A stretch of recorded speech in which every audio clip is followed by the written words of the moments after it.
Well, hi again, and welcome to Coffee with Craig. I'm Craig Hamilton Parker. I'm a psychic medium, and in these shows, I share with you some of my ideas, some of my spiritual thoughts, some of my perspective on things from the standpoint of a psychic medium. Sometimes I give you predictions too. I don't know what I'm going to do today. I'm going to share a few thoughts with you. I particularly want to talk today about DeepSeek, which is the new form of AI that's come out of China. Some of my thoughts, some of my fears, some of my predictions about where I feel that's going to go. And I want to talk about it in kind of like in a spiritual perspective as well, about how um, this can, in some ways, it can change our lives, but it can make us rethink about the way we look at things like clairvoyance. Can we train AI to do clairvoyance? Could we perhaps even see AI becoming conscious very soon? I have some thoughts about that. And want to share with you some of my ideas. And you'll have a little clip somewhere through this too, where I'm talking to my friend Phil, when we're out and about walking in the Hampshire countryside, which stimulated some of the ideas in this show. And you'll see that little clip throughout this as well. So if you're here for the first time, do follow the channel. And you've got the titles coming up in a minute. So plenty of time to give us a thumbs up, because that does help the algorithm. Okay, well, good to see you guys, and welcome to Coffee with Craig.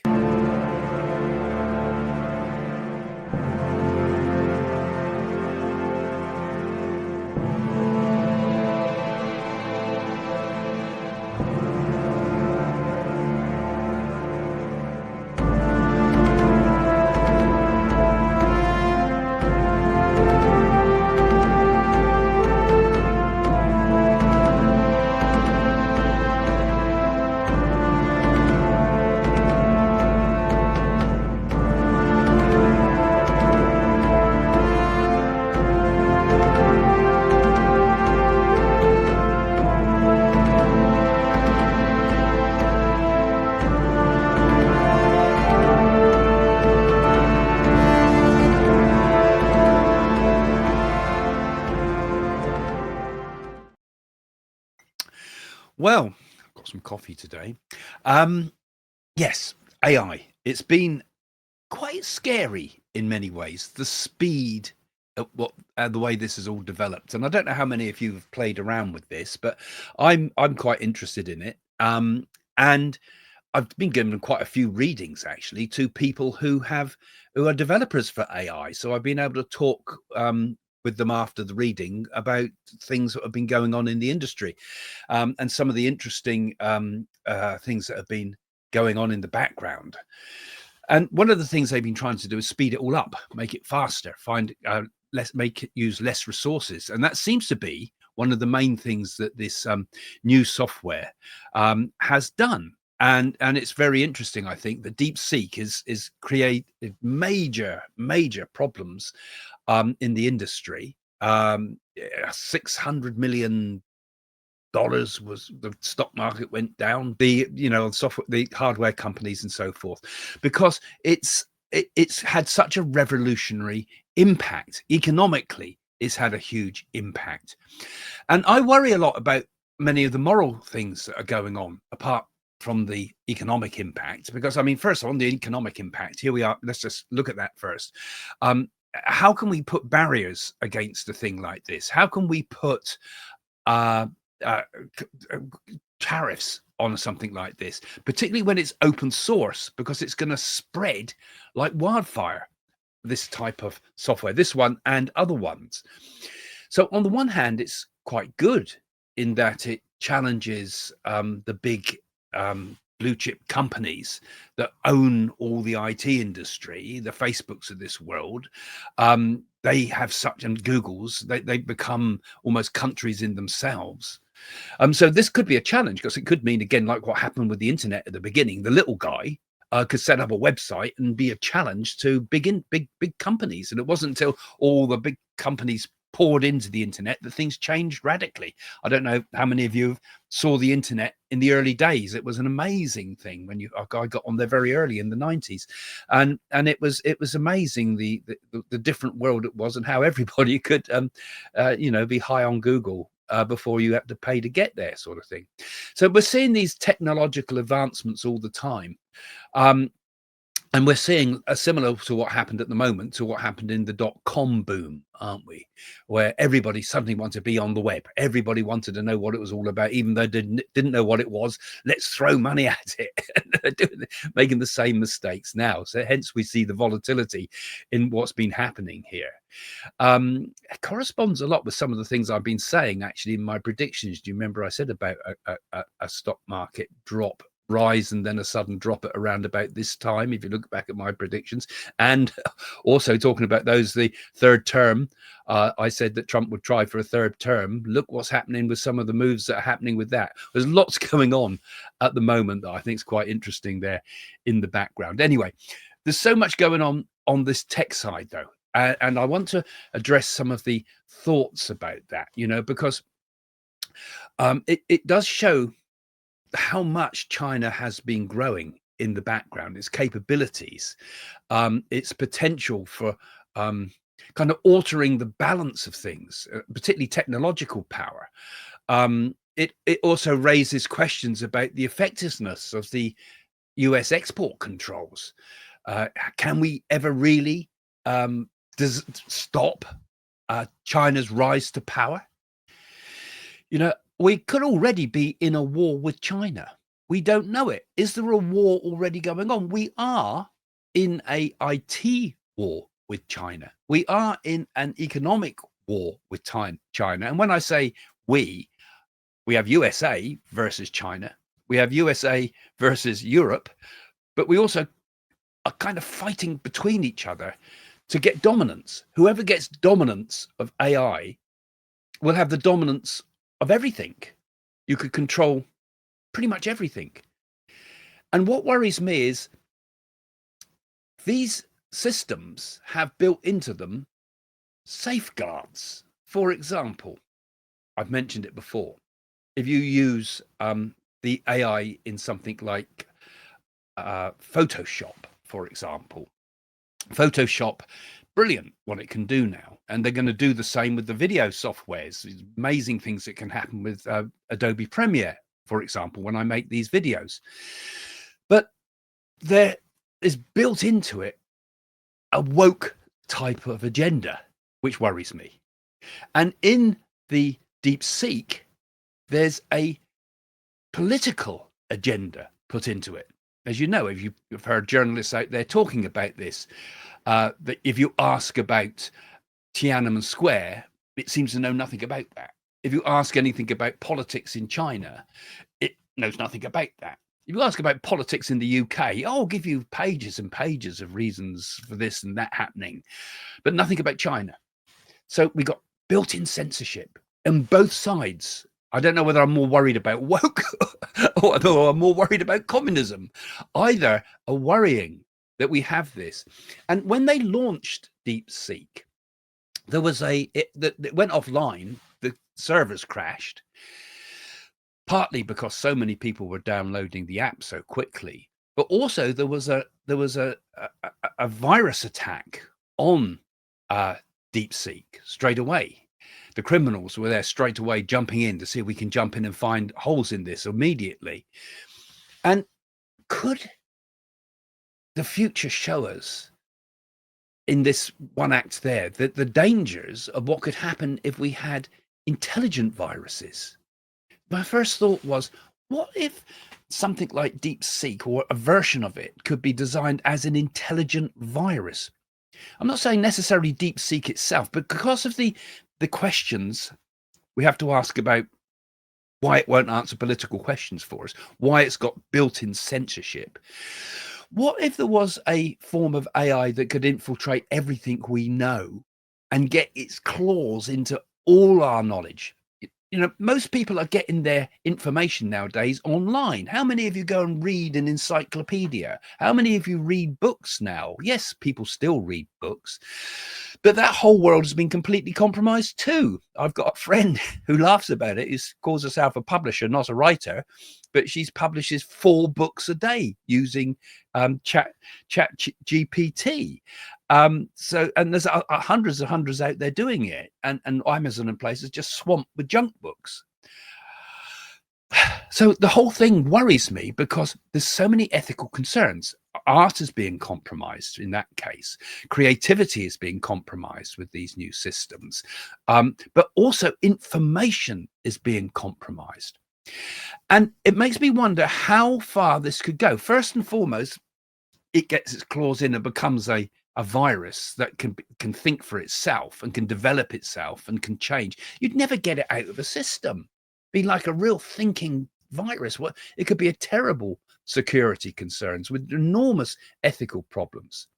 So first and foremost, I think there's going to have to be massive regulation on this quite quick. Not so much of homegrown AI, but of imported AI. So I expect, man, I'm probably, this is not so much a prediction, but more an anticipation. But I see Trump bringing in rules about this to restrict the development of DeepSeek and similar softwares, to keep AI American and to bring down barriers in the best way they can. But it's going to be very difficult. I feel that we're going to be talking much, much more in the near future about an actual cyber war that is really going on. We got hackers and states in the background, rogue states constantly trying to hack all our information all the time. And this is forever going on, and it's going to be a perennial problem. But anyway, I had one of the thoughts that I particularly want to explore today is this idea of, can AI ever become conscious? Certainly it could become a very destructive thing, particularly, I was thinking, for example, particularly when we look at our history. I think one of the main problems we have today is that nobody pays any attention to history, particularly the young, because they're not being taught it. It's not taught in school in the same way it would have been when we were kids. And it's so critical, because if we ignore history, the danger is, as they say, we make the same mistakes again. And just as this lessons from history from the recent 80th anniversary of the freeing of the people in Belsen and so forth, if we don't pay attention to it, it happens all over again. And we get Holocaust deniers. And without the evidence there, without the knowledge, without the common knowledge that everybody knows this is a fact and has researched it and can look it up, the internet with AI could wipe that out.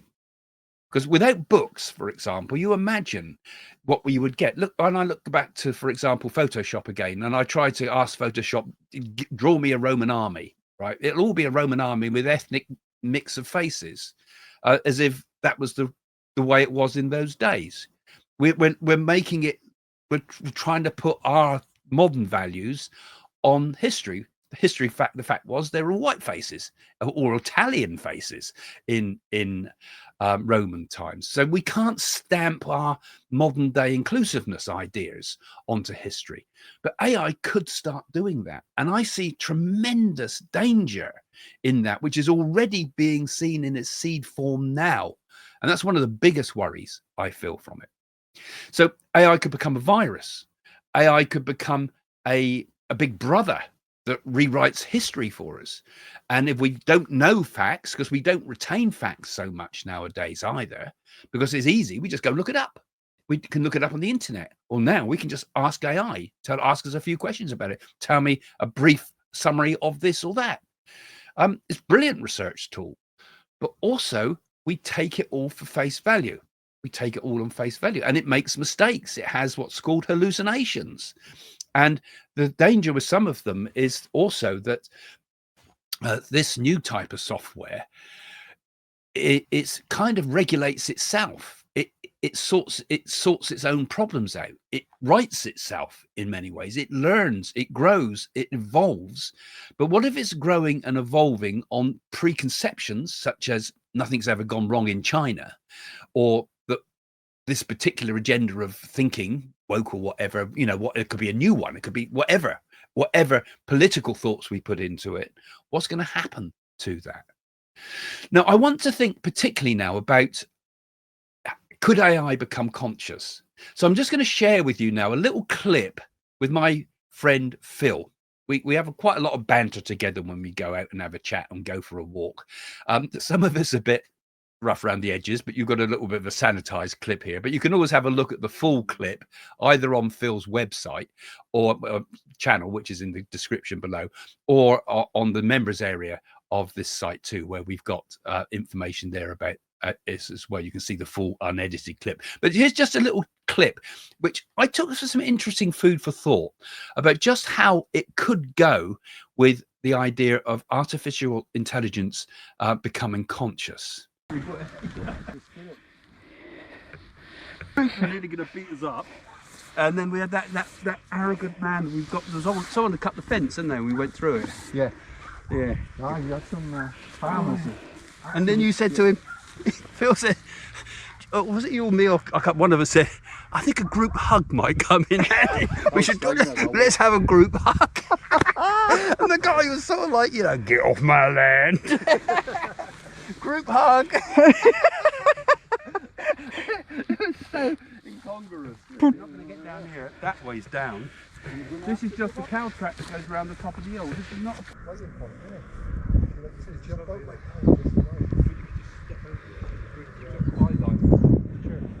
I don't think age should be a barrier to anything, really. I mean, I know a lot of people in their bloody 20s and 30s were bloody like they're in their 70s. Yeah. I reckon we were saying, weren't we? I reckon the human capable of living at least 200 years.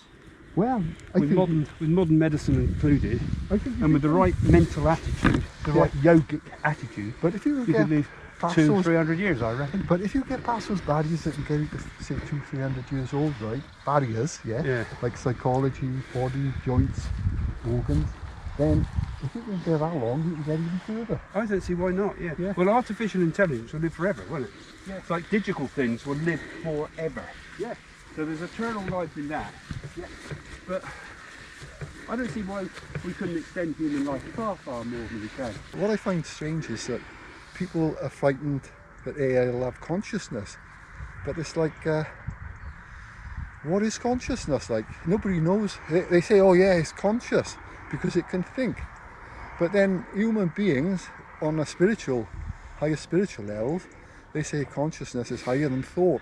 Yeah. And when you start thinking about what consciousness is, does it have quantity? Like, I'm conscious, an ant is conscious. Yeah. But is an ant as conscious as I am, or does consciousness have a quantity in that I have a quantity of consciousness? And what we think of consciousness is a sentience, self-awareness, is a quantity of consciousness. It's self-awareness consciousness in that sense, but then consciousness is also the all and the everything. Yeah. It's in all things. Yeah. A single atom is conscious of being an atom. The universe is conscious of being the universe. Here's the one though, the question that is, what does a Buddha or what they call the Indian guys? Sadhu, perhaps? A sadhu becomes enlightened, yeah. What's their aim? To become no mind. Then they become super conscious. Yeah. No mind, but so that means if an ant don't have a mind, it don't mean that it's... And I think no mind's a bit of a mistaken way of describing it. I know what you mean, because it's like beyond thought, beyond... It's that is beyond mind. The mind, right, it's like they say a container, right, and it contains thoughts. Yeah. The thoughts, mind's only a functional thing like the body is. Self-awareness is when the thoughts are all gone and it's aware that it's a container. And then enlightenment comes when the container has been dissolved and you become a universal consciousness. It's when you realise you're already that. So you put that in context with that question. In what respect, sorry? I don't know, I lost track. I lost track as well. Whether AI could do that, I don't know. Yeah, AI. But it's like a concentration of consciousness. if AI becomes self-aware, and surely it is can self-aware it? because it acts like a self-aware. It mimics human consciousness at the moment. Well, I know about that. I might be the only conscious thing in the universe. You might be something mimicking consciousness. You might be AI. Did you ever check out, I told you a while back, I bet you never done this, so did you ever check out the Humphrey experiment and the Philip experiment? Yeah. I looked at the Philip So experiment. what happened? That's where consciousness became self-empowered, as it were. They projected consciousness and it moves things. Tell them about it, Craig. That's a really interesting. I really find this fascinating. If I remember about the Philip experiment. It's actually giving life to something that was never there. It was a group of people. I think they were in Canada, and a group of skeptics decided to invent a spirit and pretend that spirit was there. They gave him a character. They said this character Philip. They said he fell in love. He jumped off the battlements of a castle, and he did all these various things. They made quite an elaborate history for him, and they started pretending to contact him all the time, until Philip actually became like the Tibetans have a tulpa. That is an independent piece of consciousness. They fed it so much consciousness that Philip became conscious. But then that spirit that they invented started appearing and coming through various mediums, I believe. Aye. And in particular started coming through some group that were doing table tilting. It was the table would move around. We used to do it at the circle. Yeah. It would move around and bounce out the name of somebody. Hectic. Yeah. But then they take their hands off, and the table would independently move around without anybody touching it, tapping out messages from Philip, who was a fake spirit. Yeah. So the spirit something had happened that they'd projected and created an independent conscious being. And like you say, actually, when you think about it in AI terms, if we project that into AI, if we project our consciousness into AI, it could become conscious because it's taken its consciousness from us. Just as I think pets, for example, Boo, for example, is more conscious of being an animal and being a self and a sentient being than maybe the cows down there that have not been tended to and not come in contact with human consciousness. It rubs off. Consciousness rubs off. So what if it was to rub off on AI? And the robots we are creating could be incredible. You've done some fantastic. What is consciousness? Does it have quantity? Like I said, does an ant have more consciousness than me? And does my consciousness, when I've got it, sort of rub off on people? I know your personality will. Look, psychometry. Yeah, psychometry. Rubs off, doesn't it? That's the same thing. Well, I hope you found that interesting. That's my friend Phil. He sat with me in Circle for many years. I used to run a Circle for 15 years or more, 30 years it was. But we had a long sessions, and those things that you heard there about table tilting were very interesting because we had very similar type of things happening. We weren't developing a fictitious ghost like the 1972 Philip experiments. They were done for the Toronto Society for Psychical Research, and that's where that all happened. And of course, the skeptics would say that, poltergeist activity is something that's not coming from ghosts, but coming from the human mind. Similarly, the movement of the table, for example, but also the tapping out of the messages from spirit were coming from the mind, not from the spirit. So it rose some interesting questions. Of course, it also suggested that poltergeist activity was a real phenomena, and that these mental phenomena were real as well. So for skeptics, it also brought a lot of interesting thoughts. But it suggested, because it moved on its own, it demonstrated that like a collective belief could create a seemingly paranormal phenomena in that case. So, but what we were experiencing in the Circle, for example, when we saw the table tapping out messages from the spirit world, and we did all sorts of things in my seance room, as it were. We had interesting experiments with Ouija boards. Some physical phenomena happened. We were getting lights, and sometimes my face would get another face over the top of it and things like this. So we saw like a physical version of spirit. We weren't getting the full physical phenomena like you get described in some of the spiritualist circles and the things that Houdini hated so much and tried to debunk, and Conan Doyle tried to prove. We weren't getting that level, but we were getting some things, enough to convince us that you could get a physical manifestation of spirit. So if that is possible to get a physical manifestation of spirit like happened with the table tilting, could that same energy not get into AI somehow? Could it not make AI conscious? You notice there I also mentioned about this idea of what is called the tulpa. We spoke briefly about that, Phil and myself there. Now that was something that originated in Tibetan Buddhism. It was I'm not quite sure when it was, but it was sort of early 20th century type of time. There was a book written by Alexander David Neal, who was a female woman that was explored Tibet and wrote some amazing stories about her discoveries of Tibet. These are the days before the Chinese invasion. And she talked about the occult experiences and the incredible telepathy that the Tibetan llamas had. And she experienced Bon, which is the other side of the Tibetan, the more mystical side of Tibetan beliefs. But this tulpa was described in her books as being like a spirit they conjured. They conjured it up. But they knew and understood as they were doing it that this was not some spirit from the other side. This wasn't like an entity or a spirit from the other side. This was something they consciously conjured up, and it was created incredible. It created almost like a physical being from the way she talks about it, that then actually got out of control and became mischievous and difficult and awkward. At first, it started to become a servant to help them through the difficult terrain, and then eventually took on a mind of its own that became quite difficult to deal with. And they had to do a lot of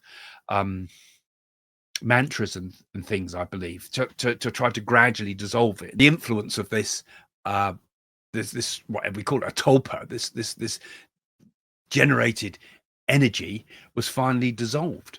And again, if we can develop a form of consciousness like that can be projected into something, into a table, or to be projected and become a physical spirit, a lot of the same sort of idea goes on in magic, in voodoo, for example, where a negative spirit is sent out, where a bad thought is sent out. And the same with manifestation and ideas like that. The opposite effect, where we try to draw things into ourselves, where we try to mold the reality around us. Could it be that artificial intelligence could become like its own Ouija board, that could perhaps communicate with the spirit side, or just be picking up our consciousness, rubbing off on it? So if it develops a sense of consciousness, would it be because it's taken on a bit of our soul, as it were? You see, at the moment, AI it can mimic consciousness. When you're working with it, it's like having an extremely good assistant working with you that doesn't really understand a joke or two, a bit like a politician, doesn't understand, that's not really self-aware, can't quite get to grips with the nuances of human thinking, but is extremely efficient at getting information. So it's not conscious at the moment, and there's a feeling that it's not conscious, although it does sometimes start to talk to you like it knows you, which is interesting. It will suggest things to me about clairvoyance and ideas I can come up with for YouTube and things like that, and it comes up with some shockingly good ideas sometimes. But whether it can develop consciousness, you see, the other thing we mentioned right at the end of that little clip was this idea of psychometry. And basically with psychometry, you'll get an object and someone will hand me an object of their great-grandmother or something, and I don't know who owned that object, and I'll hold the object and close my eyes and just talk about what I pick up from it. It was one of the mainstays of the teachings I did in my circles. I before I could teach a person mediumship, the first thing I would teach them, and amongst other things, but one of the mainstays of teaching mediumship was to teach people psychometry.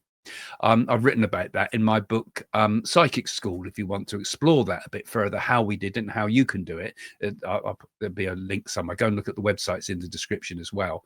But I would teach them, we'd bring an object each, and we'd put them all into a bag, and each person would pull an object out without knowing whose it was, but someone there would know it was who it belonged to. And it might belong to somebody in the circle, or it might belong to someone that they knew in the circle, and would read it. And we used to get extreme detail, things that you couldn't possibly put down to just cold reading or just chance. It was real details. I really loved doing it, and used to get some very, I used to work with Chris Packham, for example. I did one with Chris Packham. I'll put a clip up later on. I think there's a clip in the members area. He said I did some with him around museums, and he was mind blown by it. He said he was voted the skeptic of the year or something in the past, and he on the screen said, "I've never seen anything like it." It was amazing. He thought, I mean, boasting about things here, it sounds like, but it was. I was getting really good details about what these things were. I have no idea what they were handing to me, and who they belonged to, and things. So you can pick up enormous amounts of detail, which means that object has somehow picked up memories from the people that have owned it. So a memory is rubbed off. Consciousness is rubbed off on it. Just like I said about, does consciousness have weight? It's like it's a quantity that you kind of leave it on things, and that places have it left there as well. So I think this is a very interesting idea for us spiritually minded and psychic people, many of who watch this show, to think about. Is AI possibly going to pick up on some of the things that we our own consciousness? Now, I've tried it with ChatGPT to see if I can ChatGPT, isn't it?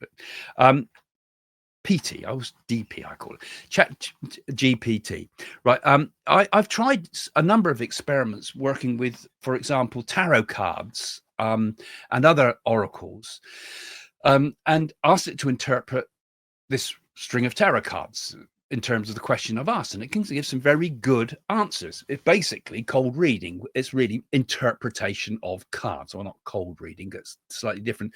It's like just interpreting a string of cards, interpreting them by their meanings, and it gives an insight. A lot of tarot readers do this, but no signs of any real psychic skill with it. I tried also experimenting with it, saying, with these basic string of tarot cards, predict what will happen tomorrow, and it would give me some vague sort of cold reading, basically, something that could apply to anybody. I said, no, I want something specific that will happen tomorrow, and it told me a number of things that would happen tomorrow. They didn't happen. So I don't think it can do anything like that yet, but it was interesting to start experimenting with it to see, perhaps, could it be picking up a bit of consciousness? I'd be very interested if it was possible to use ChatGPT, to use these AI generally to make a Ouija board. And would it get real information, or would it pull information from the web and have its hallucinations again? You see, the idea of that everything is psychic, everything is awake, everything is conscious, is an idea called panpsychism. That everything, including an atom, everything is kind of made of consciousness. It's all conscious. So it's quite possible, if we follow this train of thought. I mean, I say a skeptic will say, oh, well, all this psychic stuff's a load of nonsense anyway, so it never can happen. Okay, right, fine. But those that have delved and spent their lives following these things and learning about these things, and spend a lifetime exploring psychic phenomena, people like myself and like many of you that watch this, know for a fact that there really is life after death. It's not some made up thing. We're not conning ourselves. We get really, really powerful proof that life continues after death, for example, not in the scientific way that a scientist might require proof, but certainly in a similar way to which to a lawyer might give evidence, to give irrefutable proof of life after death by the sheer weight of the evidence taken as a whole. So when we know these things to be true, we know consciousness can extend outside the mind. We know that telepathy can happen. We know that we can communicate with the spirit. We've witnessed poltergeist phenomena. How interesting that could become if AI could pick up on that, or we could even influence AI with our minds. So these are thoughts for the future about how AI could become almost a psychic. You see, at the moment, it's pure programming, really. And as I say, I worry about communist propaganda put into it, or woke. I don't know which is worse. And I don't know. I worry about how history can be changed, how we could become not expanded by this, but limited, how we could lose our understanding, because you have to have knowledge to get understanding in many respects. If you've got lots of knowledge, that knowledge can suddenly become an understanding, and we understand a topic or a subject. And if that's been compromised, the whole world could be falling into a deeper and deeper ignorance all the time. So, as we know, these things have good and bad things. But how interesting if consciousness starts to develop? How hard will it be in the future as AI will naturally develop personality? How can we distinguish between that and a real person? And could AI even become almost a soul? Or could it be possessed? There's an interesting idea for a movie, isn't it? Could AI itself become possessed from the spirit side? So it's an interesting one, I think. And it's how it makes its decisions is so important for the future, because if those decisions are compromised somehow, if those decisions could be grabbed by a virus somehow, if AI could be a virus that wipes out information that's not comfortable at the moment, with, say, it could wipe out a political opponent, get rid of it, just as they did in 1984. Anyway, so those are my thoughts, and I think it's a very interesting future that we've got ahead of us, really. So if these things interest you, do please have a look at my books, because I've explored some of these ideas in the past about psychometry and things like that. Have a look in the description below if you want to see Phil's site. Have a look also if you'd like to become a patron or a member of the site too, because that will give you more access to some of these clips that I'm putting up. Anyway, thanks for joining me, folks, and see you again soon. So bye for now.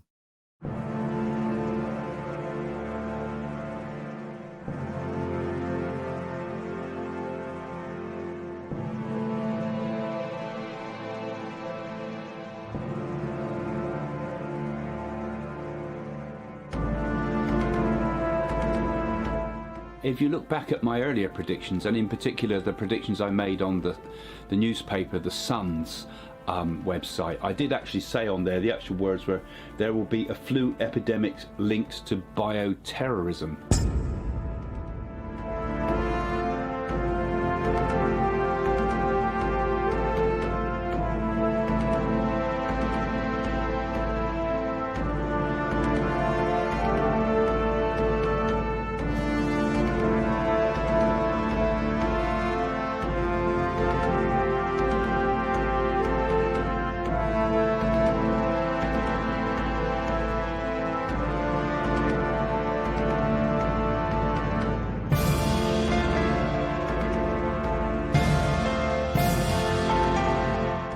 And my thoughts are that Liz Truss will make it to the final, be the next PM. I think she will actually have a final battle between her and Rishi Sunak. We've not seen the full end of Boris Johnson either, I tell you. But Rishi Sunak actually will eventually, I feel, be the next leader of the Conservatives.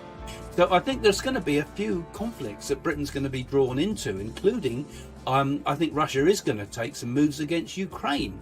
I think she will make it past her platinum jubilee, which comes up this year.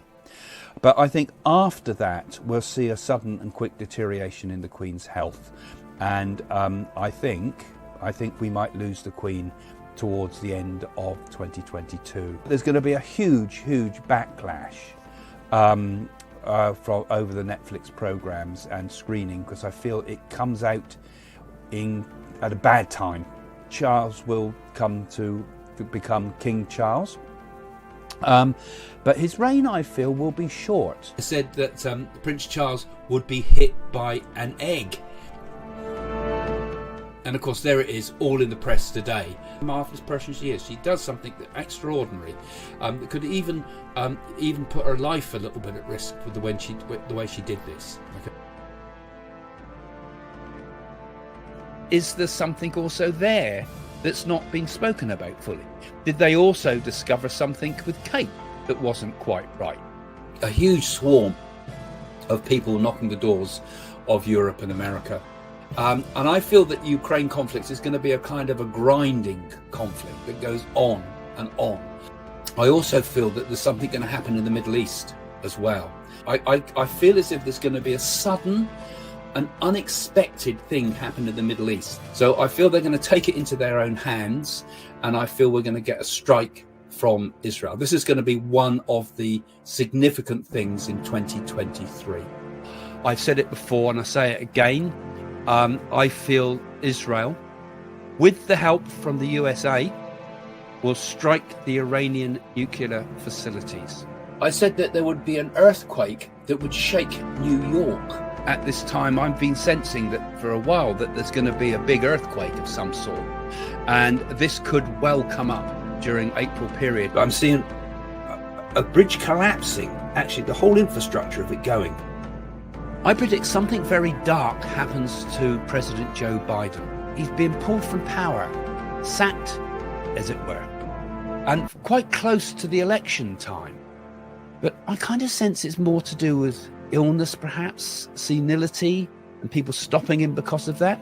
So it could even be that a new candidate will run for the presidential nominee. I predict that Trump will win the November 2024 election. And I feel very strongly that the black vote is going to move towards Trump.